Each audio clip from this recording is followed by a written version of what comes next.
President Trump, we spoke on July 13th, and you said that you wanted to end the killing in Ukraine. And I spoke with you about the danger of Russia spreading its errors.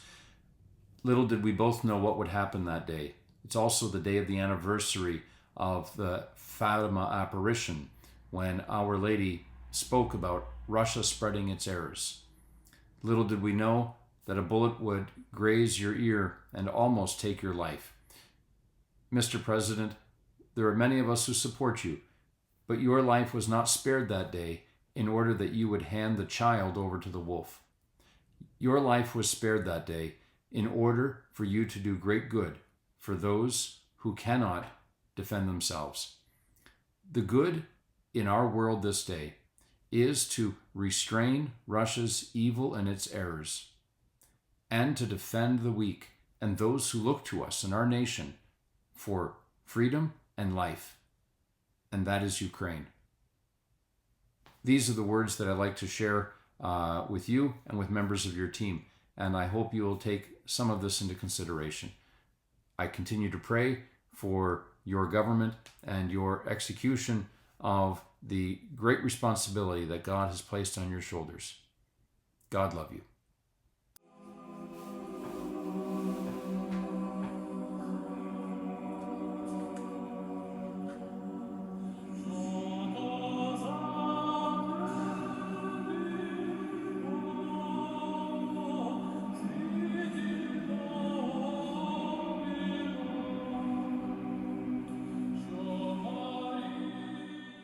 Peace I leave you, my peace I give you. Not as the world gives, do I give to you. Friends, true peace is not merely the absence of war. It is harmony built on justice and truth, friendship with God, not deception and submission. The world offers a counterfeit peace, a pause in aggression, rather than anything lasting. In Jeremiah, we read that they have healed the wound of my people, lightly saying, peace, peace, when there is no peace. There's an old saying that a treaty with a wolf is merely a pause before the feast. Turning back to the sacred, we see in Proverbs that the prudent see danger and take refuge, but the simple keep going and pay the penalty. Christians are falsely accused of seeking peace at any cost. We're not pacifists. Some can be pacifists, but not all Christians are pacifists. We do not deny the witness of warrior saints, Saint Romanus, Saint Theodore, Saint Joan of Arc. Their canonization affirms that war, when just, is not condemned. And ancient wisdom reminds us, si vis pacem para bellum. It's a Latin phrase roughly meaning, if you want peace, prepare for war. A peace bought with weakness is but war deferred. And ultimately, peace is not a ceasefire. It is friendship with the God-man, Jesus Christ. Now, the world rushes toward negotiations to end the war in Ukraine, but people of conscience have to ask themselves, what kind of peace are we seeking? The peace of truth, or the false peace of submission at any cost? Let's look at Russia's history of broken treaties, a pattern of deception. Russia does not negotiate in good faith. Treaties are not commitments for Russia, but tactics. Let me repeat that again. Treaties are not commitments, but tactics. Since 1945, Russia, first as the Soviet Union, then as the Russian Federation, has entered into agreements meant to ensure peace and stability only to violate them. The United Nations Charter of 1945, for example, Russia pledged to respect sovereignty, but invaded Hungary in 1956, Czechoslovakia in 1968, Afghanistan in 1979, Georgia in 2008, Ukraine in 2014, and again in 2022. There's the Helsinki Accords in 1975. Russia agreed to respect European borders, yet redrew them by force. There's the Budapest Memorandum of 1994. Russia swore to uphold Ukraine's territorial integrity in exchange for nuclear disarmament. Then Russia proceeded to seize Crimea and invade Donbass. There's the Treaty of Friendship with Ukraine in 1997. Russia recognized Ukraine's borders only to shred that treaty when it suited them. There are the Minsk agreements of 2014, 2015, signed to bring peace to eastern Ukraine, ignored as Russia continued arming the separatists. Russia signs agreements when weak and violates them when strong. So why should this time be any different? This is not a nation that respects the rule of law. Ask the families of journalists and dissidents who died by defenestration. What evidence is there that Russia will respect laws outside of its borders if it can't even respect its own laws for people living within its borders? Journalists, politicians, businessmen who dare to speak up against the kleptocracy that runs Moscow. Russia's paper tiger. Why we must not negotiate in haste. You know, the world assumes Russia is too powerful to be defeated. And this is part of Russia's arsenal, is the illusion of strength. It's part of its history, going back to the Potomsky Selo. It is the projection of a strength that doesn't exist in reality. And that is the more effective tool, is to instill fear and the illusion of something when Russia cannot produce it in and of itself. Let's consider the battlefield reality.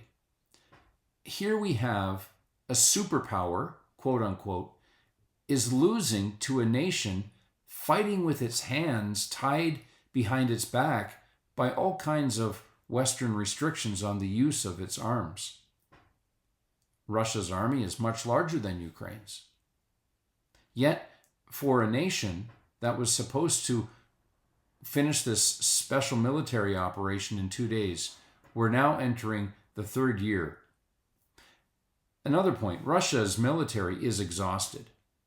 So much so that the mighty Russian army relies on North Korea for troops and Iran for drones. Russia's economy shrinks under the sanctions, and its global influence wanes by the day. It's forced to be bedfellows with pariah states and terrorists. If Ukraine, with limited resources, can humble Russia, why should the world negotiate out of fear? What does Russia have left besides bluster? A rushed peace deal will not bring stability here. It will only allow Russia to regroup and strike again. And this is the error that I think the Americans are making, is rushing to a peace deal when Russia is, in fact, on her knees.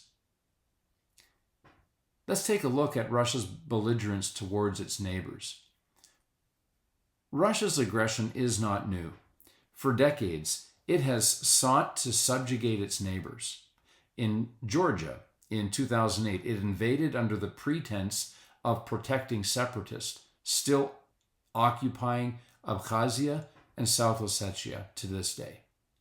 In Moldova, going back over 30 years, Russian forces are still in Transnistria, propping up a breakaway state. And just look at the flag of that self-declared country of Transnistria, not recognized by anyone except Moscow, still with the sickle and hammer of the Soviet Union. Still, you see in that country today, if you can call it a country, Transnistria, busts of Lenin. Let's look how Ukraine was treated by Russia from 2014 to today. Crimea, Donbass, this now full-scale war. Every ceasefire Russia has signed was a stalling tactic for more war. Let's look at the threats to the Baltic countries and Poland. Ongoing military provocations, cyber attacks.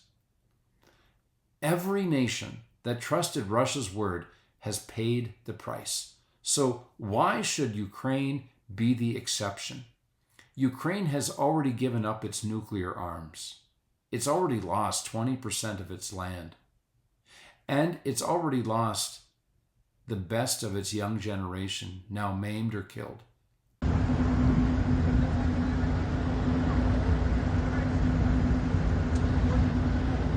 And now we expect them to trust another Russian peace deal? I'm sorry, but in conscience, we cannot go along with this. Let's take a look at Russia's military weakness. It's a paper tiger, and we must be aware of this as the negotiations are coming up. We must pray for peace, yes, but prepare for the worst, given Russia's track record. Despite its aggression, Russia truly is not the military powerhouse it pretends to be. In Ukraine, a country it expected to conquer in days, it has suffered catastrophic losses. Approximately 800,000 dead or maimed soldiers, thousands of tanks, vehicles, helicopters destroyed, a crumbling economy reliant on Iran and North Korea, ties to terrorist organizations for money laundering, arms trafficking. And Ukraine fights on with severe restrictions on its ability to strike Russian military targets. Imagine if it had the full freedom to fight. So given all this, we have to recognize the danger of negotiating in haste. Hasty negotiations will only serve Russia's interests. Any peace deal must be based on Ukrainian terms, not Russian deception. Ukraine must be able to speak for itself. Ensure full Ukrainian sovereignty over its territory, and guarantee ironclad security commitments, such as NATO membership if Russia invades.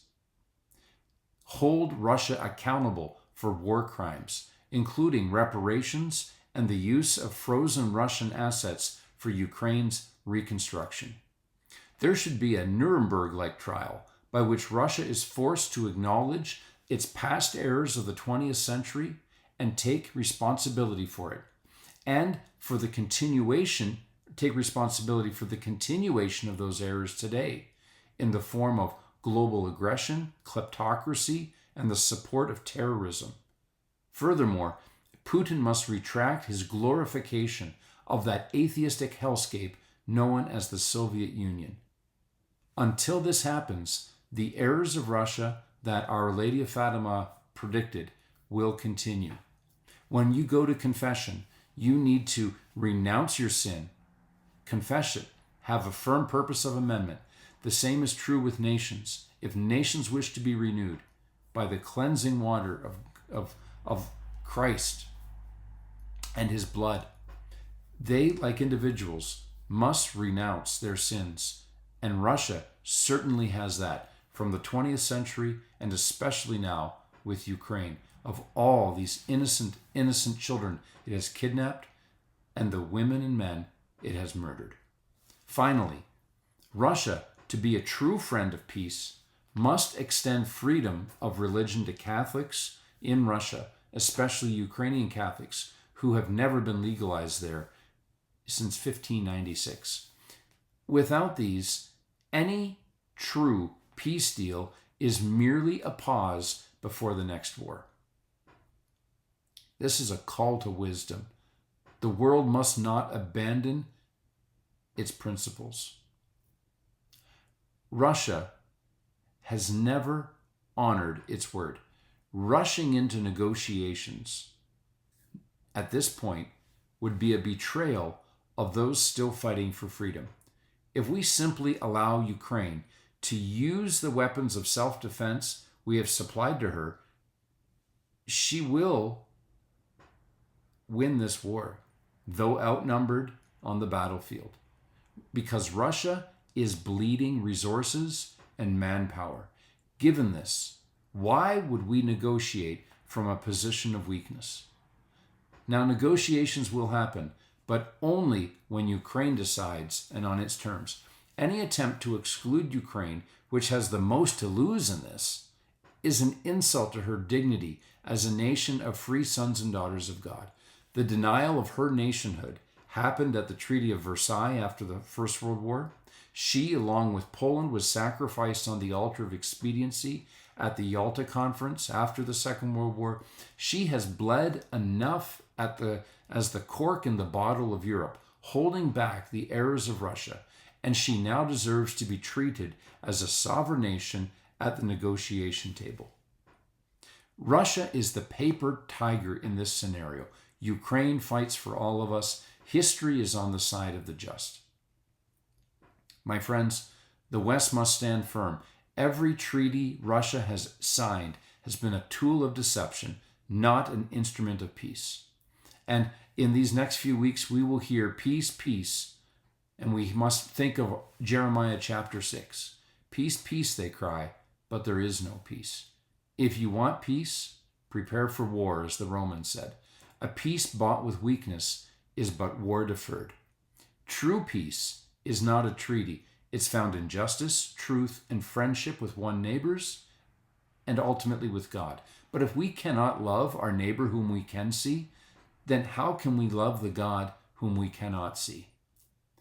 Any attempt by Russia to claim defense of traditional values is a weapon of religious deceit, so long as they continue to kill the innocent. And to the American negotiators, I say, do not be deceived. Do not negotiate in haste. Do not mistake submission for peace. A peace bought with weakness is but war deferred.